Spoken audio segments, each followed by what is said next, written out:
Então, meus irmãos, hoje nós iniciamos uma série Espírito Santo e Avivamento.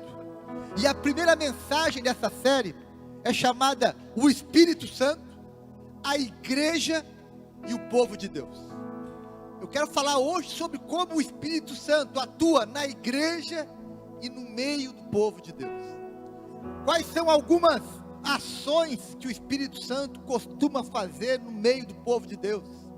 Como que ele edifica a igreja, como que ele age em nosso meio. Quero que você compreenda isso. E quero que você compreenda que a obra de Deus, ela não deve ser feita na força do braço e do conhecimento humano, mas deve ser feita no poder do Espírito Santo. Por isso que o profeta Zacarias, quando viu Zorobabel querendo reconstruir o templo em Jerusalém, ele deu uma palavra para Zorobabel que até hoje ecoa e vale para nós também como um princípio bíblico. Ele falou o seguinte em Zacarias 4:6: não por força, nem por violência, ou por pressão, como diz algumas versões, mas pelo meu Espírito, diz o Senhor. Ou seja, não faça a minha obra na força do braço, por violência, por pressão, mas faça pelo poder do meu Espírito. E esse mesmo princípio se manifestou no livro de Atos, capítulo 1, verso 8, quando houve ali o início do ministério do Espírito Santo. Lembra que Jesus disse: eu vou enviar para vocês um Consolador, o Espírito da verdade, enfim, eu vou enviar alguém que vai estar com vocês o tempo todo.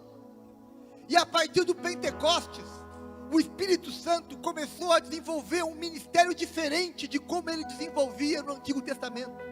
A nova aliança que Deus firma conosco, ela tem agora a presença permanente do Espírito Santo.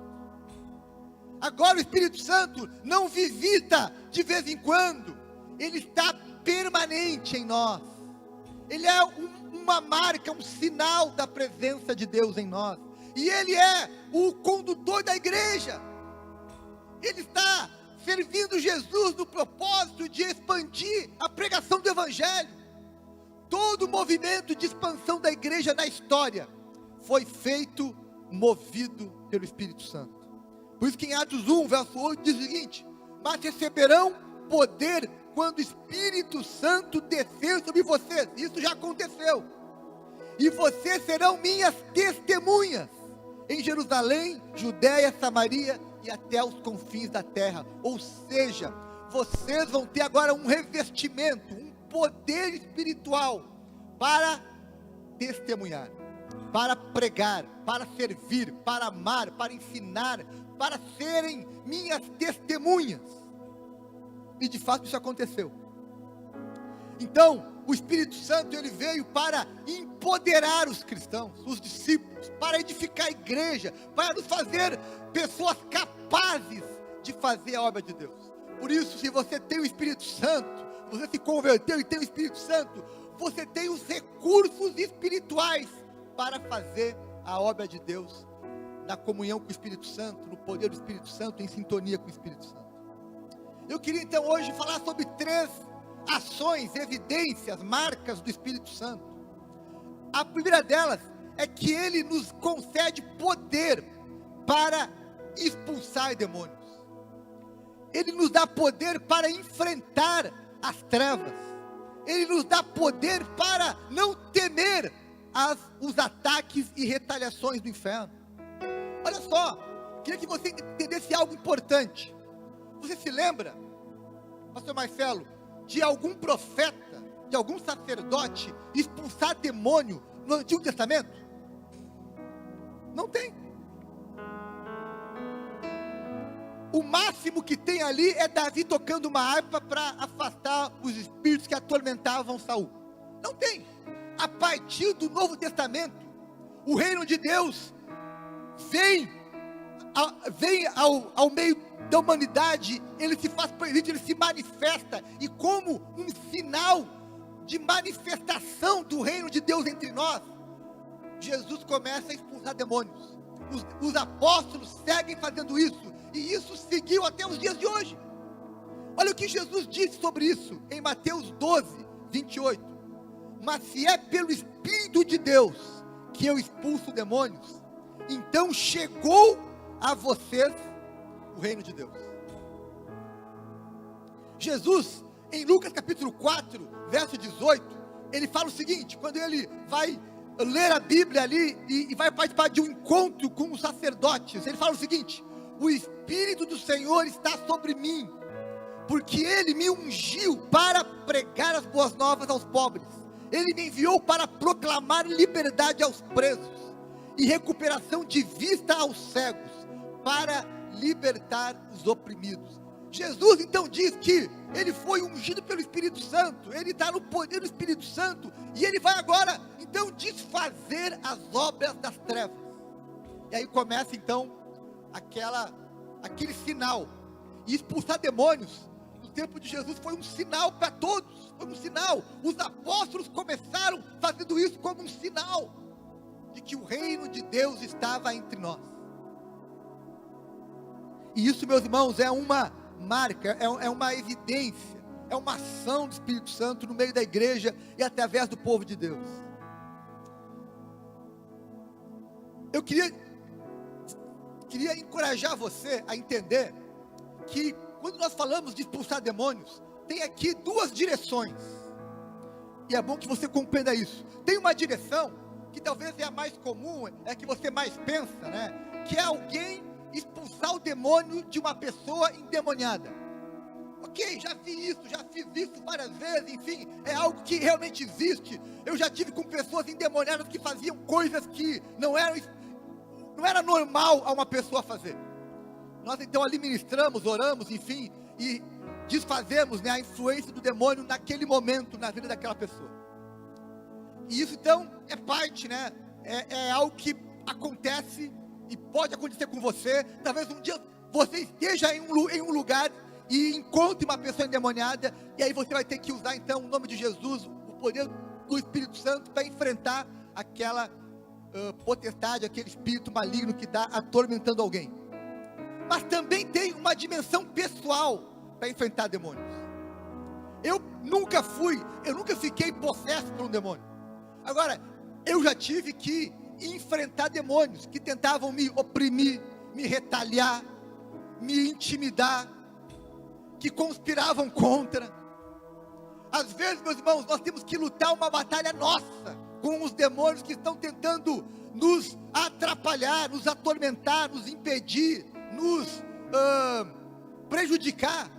E às vezes nós estamos no meio de uma batalha espiritual que eu preciso exercitar a minha autoridade e dizer: Satanás, sai daqui, em nome de Jesus, eu te repreendo, todo o teu ataque, a tua retaliação está cancelada, e eu me posiciono, porque isso também é usar as armas espirituais contra os ataques do mal, que também atacam a gente, atormentam a gente. Então essa, meus irmãos, é uma dimensão do Espírito Santo. Eu quero dizer uma coisa: quando você se envolve na obra de Deus, você sempre vai ter uma oposição espiritual. Os demônios vão de alguma forma tentar atrapalhar o que você está fazendo, vão tentar retaliar você. Se você nunca viveu luta espiritual, é porque você não está incomodando as trevas, você está uma vida morna, não está criando problema algum para as trevas, porque sempre que você se dispõe a pregar o evangelho, a fazer a obra de Deus, o diabo vai tentar retaliar e impedir isso, e você tem que estar preparado para isso, usando o que? As armas espirituais, usando o Espírito Santo, usando os dons, usando a armadura, a palavra, o nome de Jesus, enfim. Mas uma outra marca do trabalho do Espírito Santo na igreja e no meio do povo de Deus é que o Espírito Santo também nos guia à verdade. Isso eu acho extraordinário também. Jesus disse o seguinte, João 16, 13: mas quando o Espírito da verdade, olha só, olha o sinônimo do Espírito Santo, o Espírito da verdade, quando ele vier, e ele já veio, ele os guiará a toda a verdade. Aleluia! O O Espírito Santo nos guia à verdade. Numa linguagem teológica, ele nos ilumina, nos dá entendimento, nos faz olhar para as Escrituras e entender e aplicar na nossa vida. Quanto mais eu estou em comunhão com o Espírito Santo, mais cheio do Espírito Santo, mais facilidade eu vou ter de entender as Escrituras, e não só de entender, mas de aplicar na minha vida, de viver viver os princípios bíblicos. Porque, meus irmãos, ser alguém espiritual, alguém guiado pelo Espírito Santo, só é possível se você andar no poder do Espírito Santo, porque naturalmente nós não conseguimos viver o padrão de Deus. Então nós precisamos que o Espírito Santo nos guie, nos ajude a viver o padrão de Deus. E como que Ele trabalha? Como que Ele nos ilumina? Como que Ele faz eu entender as coisas, aplicar na minha vida? Bem, a Bíblia também nos dá algumas dicas de como isso acontece. Por exemplo, parte desse guiar a verdade está em nos fazer lembrar daquilo que nós já escutamos, já aprendemos, já estudamos. Em João capítulo 14, verso 26, Jesus disse o seguinte: mas o conselheiro, olha só, olha outro sinônimo, né? O Espírito da verdade, agora é o conselheiro, o Espírito Santo, que o Pai enviará em meu nome, lhes ensinará todas as coisas e lhes fará lembrar tudo o que eu lhes disse. Meus irmãos, o Espírito Santo é aquele que nos lembra, que nos faz lembrar de um texto bíblico, que nos faz lembrar de um ensino bíblico, que nos faz lembrar de uma palavra que eu ouvi, de uma canção, enfim, Ele me ajuda a lembrar o que eu tenho que viver. Quantas vezes, meus irmãos, eu estou encrencado no meio ali de uma situação difícil, que eu não sei como responder, como fazer, e daqui a pouco, Tati, o Espírito Santo traz uma lembrança, traz um texto, traz um princípio, traz uma lição, e eu digo: obrigado, Espírito Santo. E aqui eu quero te dar uma palavra, Fabrício, palavra Paulo Veniel. Quando você foi lembrado, não é coincidência, é direção do Espírito. Se Ele te fez lembrar de algo, é porque aquilo é oportuno, porque aquilo é necessário, é uma direção dEle. Então fique atento a esses sinais, a esses sussurros, o Espírito fazendo você lembrar. E meus irmãos, a maior parte de nós não precisa aprender muita coisa nova, mas precisa lembrar de muita coisa antiga, amém? Diga: eu preciso me lembrar de muita coisa antiga. É verdade. E o Espírito Santo é aquele que nos lembra. E às vezes, meus irmãos, sabe como que Ele nos lembra? Colocando uma pessoa no nosso caminho, um amigo, um conselheiro, um discipulador, um pregador, enfim, alguém que vai ser usado por Deus para me lembrar de algo. Quem sabe hoje você veio aqui porque o Espírito Santo quer lembrar você de algumas coisas. E Deus está usando essa palavra para que você se lembre, se desperte, seja iluminado e compreenda alguma direção de Deus para a sua vida. E o Espírito Santo, meus irmãos, sempre vai apontar para Jesus. Ele não compete com Jesus. Deus é um só, é o Pai, o Filho e o Espírito Santo. Eu vou pregar sobre isso em breve, né? A Trindade, é o mistério da Trindade, mas os três trabalham de forma colaborativa.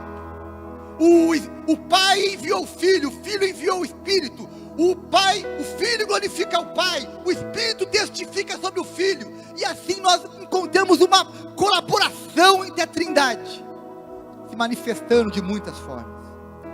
E uma outra forma que o Espírito Santo tem de nos guiar à verdade, está em João 16, verso 8, quando ele fala o seguinte: palavras de Jesus, quando Ele vier, o Espírito Santo, Ele convencerá o mundo do pecado, da justiça e do juízo. O Espírito Santo, Ele é aquele que nos convence do arrependimento, que nos leva ao arrependimento. Convencer do pecado é o quê?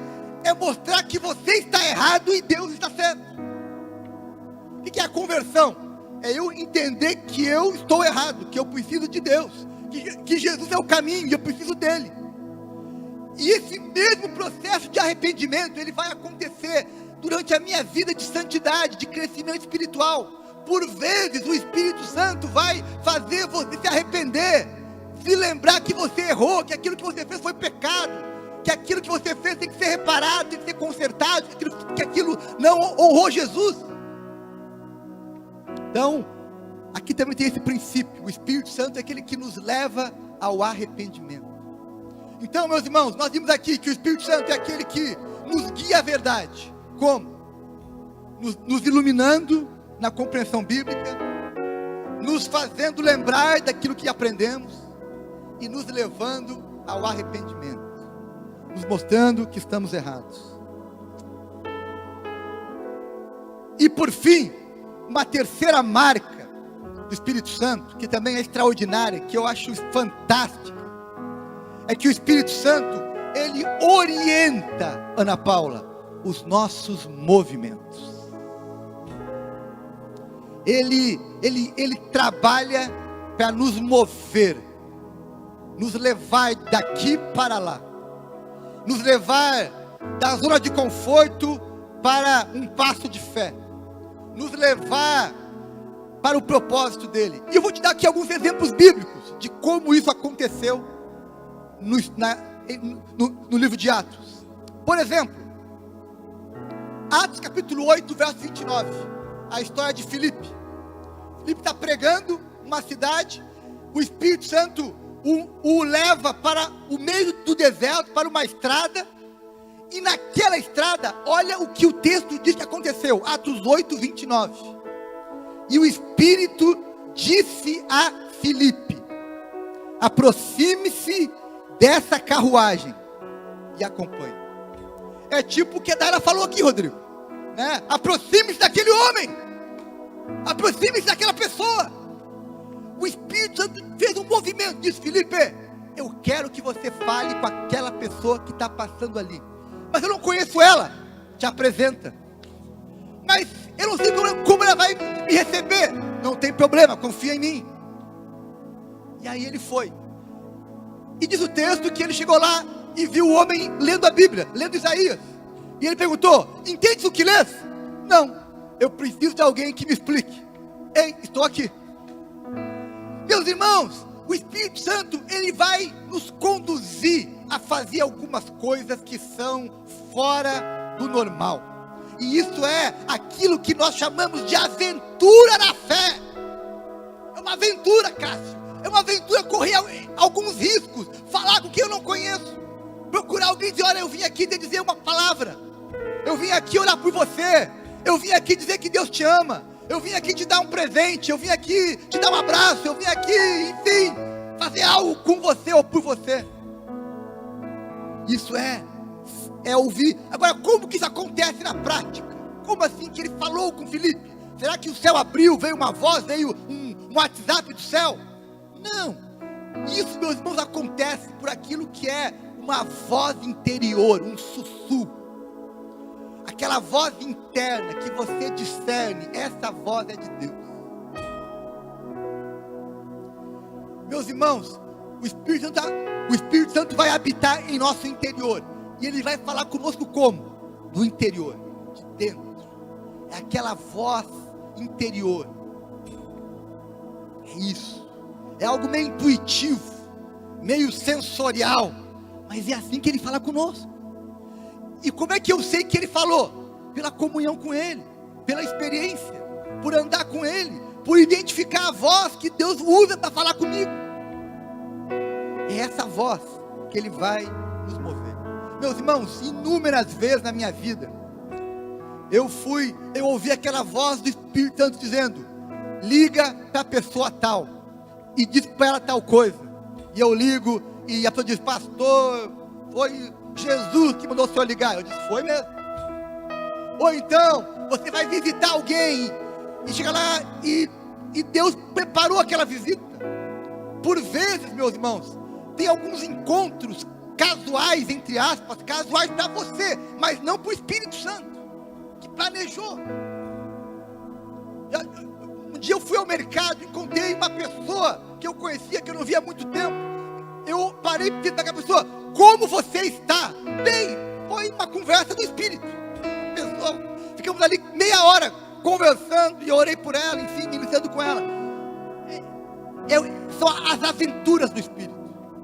Então fique atento a isso, porque ele vai dizer: olha, procure fulano, vai até lá. Outro exemplo bíblico, Atos 16, versos 6 e 7, diz assim: Paulo e seus companheiros viajaram pela região da Frígia e da Galácia, tendo sido, sublinha a palavra, impedidos pelo Espírito Santo de pregar a palavra na província da Ásia. Quando chegaram à fronteira da Mícia, tentaram entrar na Bitínia, mas o Espírito Santo os impediu. Outro movimento do Espírito: Paulo planejava ir para a Ásia, mas chegou na fronteira com a Bitínia, foi impedido de entrar. O que ele fez? Mudou e foi para a Europa, para a Macedônia.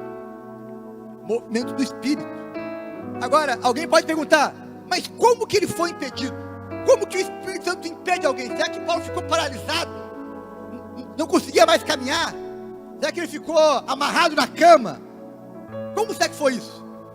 Bem, meus irmãos, eu entendo que Paulo soube perceber os sinais de que o Espírito Santo estava impedindo eles de ir para a Ásia.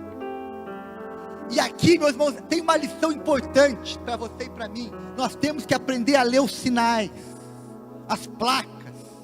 A vida cristã é uma longa estrada, né? Nessa longa estrada da vida, né? Ok, o Espírito Santo vai colocando placas nessa estrada, sinalizando para nós, e cabe a você e eu discernir isso, perceber os sinais, as placas. Opa, não é por aqui.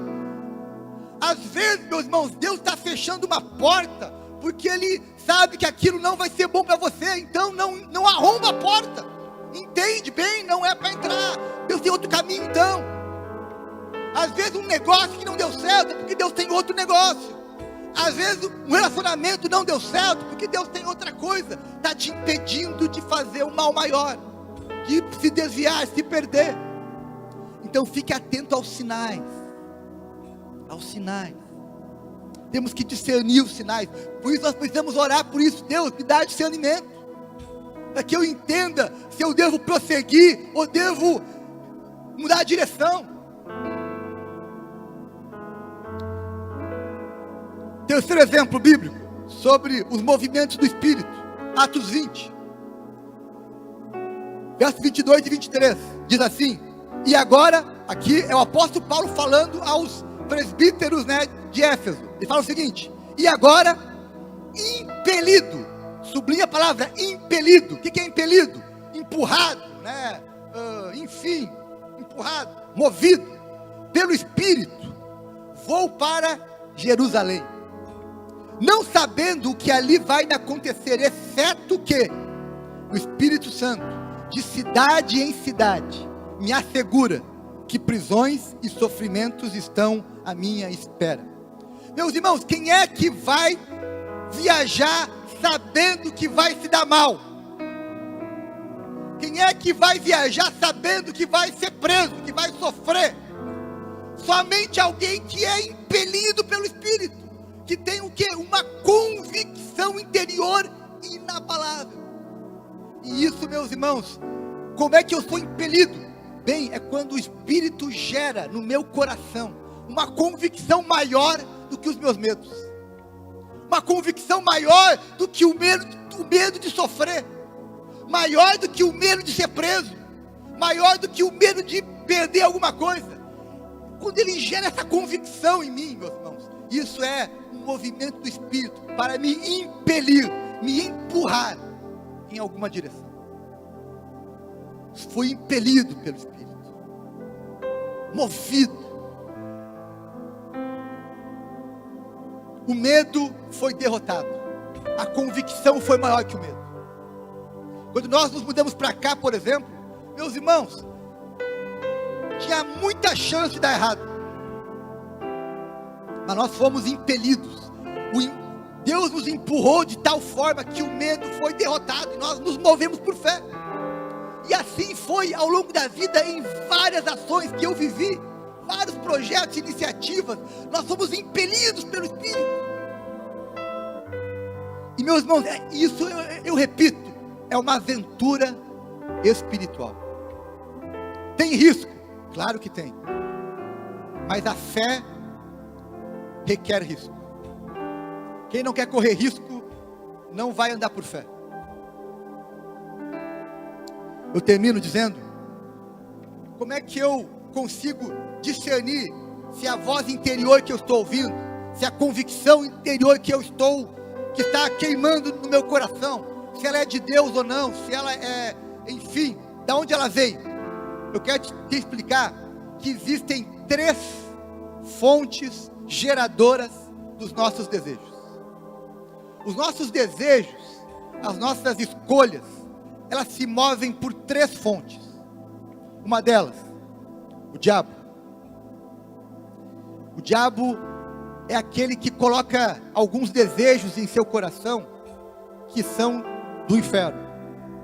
Desejos de pecar, se afastar de Deus, de adulterar, de roubar, enfim, tantas outras coisas que nós podemos aqui elencar. Esses desejos que você pode ter ao longo da tua vida, com certeza não foi Deus que colocou esse desejo no teu coração. Isso foi do diabo. É um pecado, é um caminho para te afastar de Deus. Então você tem que dizer, olha, esse meu desejo, essa minha ideia, essa minha vontade, é do diabo, é do inferno. Sai para lá, repreendo, em nome de Jesus, sai da minha cabeça, sai tentação. Agora, outra fonte de desejo é a nossa carne. A nossa carne quer sempre o mais fácil, a zona de conforto, mais confortável. Por vezes, não é nem pecado o que a carne quer, mas não é nada, mas aquilo também não é de Deus. É apenas a minha carne, né? Minha carne querendo mais conforto, querendo mais tranquilidade, menos esforço, menos incomodação, consumir mais. A nossa carne é movida por incentivos, né, de consumo, incentivos, né, diversos. Então cuidado com a carne. Ela pode te seduzir e te levar a fazer escolhas que não tem nada a ver com Deus. E por fim, há uma terceira fonte geradora de desejos, que é o Espírito. Que é Deus gerar em nós alguns desejos que só pode ser de Deus, meus irmãos. Deus, se você tiver um desejo de orar, com certeza aquilo não foi da carne e não foi do diabo. Se você tiver um desejo de pregar o evangelho para alguém, aquilo não é um desejo do diabo e nem tampouco da carne. Você ter um desejo de ajudar a se envolver com a obra de Deus, também. E assim por diante, há vários desejos que quando nascem, só pode ser de Deus. E aí você vai discernir isso, se é da carne, se é das trevas, ou se é do Espírito. Eu concluo dizendo para você, meus queridos irmãos, que o Espírito Santo tem gerado em nós desejos de viver uma vida de avivamento, amém?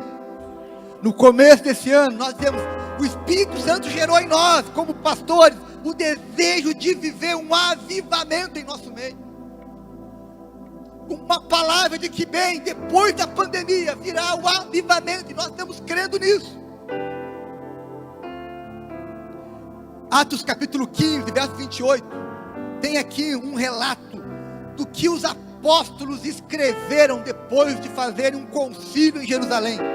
Eles fizeram uma carta dizendo o seguinte: pois pareceu bem ao Espírito Santo e a nós não vos impor maior encargo além destas coisas essenciais. Olha só, meus irmãos, quando nós andamos no Espírito, quando nós estamos buscando comunhão com o Espírito, nós vamos poder dizer: olha, pareceu bem ao Espírito Santo e a nós. O Espírito Santo nos convenceu, nos moveu, que esse é o caminho, que essa é a decisão, que essa é a direção. É entrar em acordo com o Espírito Santo. Às vezes, meus irmãos, nós entramos em acordo com nossos amigos, com os nossos colegas, com o nosso cônjuge, mas nós não entramos em acordo com o Espírito.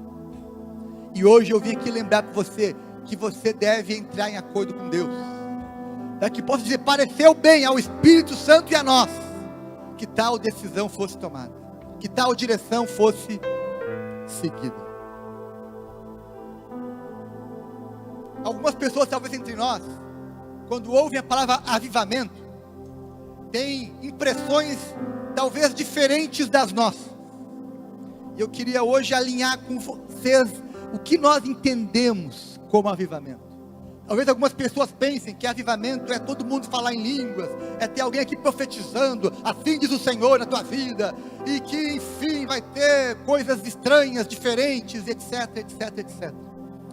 Meus irmãos, Atos capítulo 2 registra o primeiro avivamento da igreja, o avivamento de Jerusalém, ocorrido em Pentecostes. E em Atos 2 nós encontramos ali 3 sinais importantes de um avivamento. O primeiro deles, muitas conversões, salvação, pessoas se convertendo. Meus irmãos, isso é um sinal de avivamento. Onde o Espírito Santo está trabalhando, tem gente se convertendo.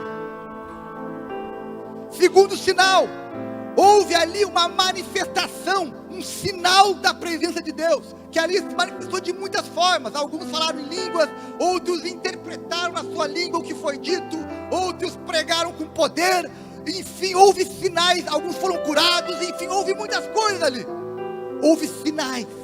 E meus irmãos, sinais para nós é quando Deus manifesta a sua presença em nosso meio. E como que Ele manifesta a presença em nosso meio? Através de orações respondidas, através do Evangelho sendo anunciado, através dos dons. Então, nós cremos que avivamento é quando Deus derrama dons, é quando Deus responde orações, é quando Deus manifesta a presença dEle em nosso meio. São sinais manifestos da presença de Deus. E o terceiro indício de avivamento é quando há vidas transformadas. É aquele fruto que permanece, é aquele fruto que não é só empolgação do momento, mas é uma vida que se quebranta, é uma vida que se derrama, é uma vida que se transforma. Isso é vidas transformadas. Então, meus irmãos, o que nós queremos em nosso meio? Conversões, sinais da resposta de Deus, sinais da presença dele em nosso meio, e também vidas transformadas, vidas que vão tirar suas máscaras, que vão viver uma vida de integridade, uma vida de piedade diante de Deus e diante dos homens. Isso é avivamento. Amém, meus irmãos? Você concorda com isso? Amém? Estamos juntos? Queridos, nossa oração nesse mês é que entre nós comece a ver sinais desse avivamento. Nós já temos visto isso já há muito tempo. Nós temos visto em nosso meio vidas transformadas, respostas de oração, conversões. Temos visto isso. Mas nós queremos e cremos que isso pode ser em maior proporção. Amém? Diga, eu quero mais de Deus. É isso, é a maior proporção. Isso pode ocorrer com mais volume, com mais quantidade, com mais presença. E é isso que nós queremos. Isso é avivamento, é mais, é Deus fazer mais em nosso meio. E é isso que nós esperamos nesse ano, em nome de Jesus. Amém?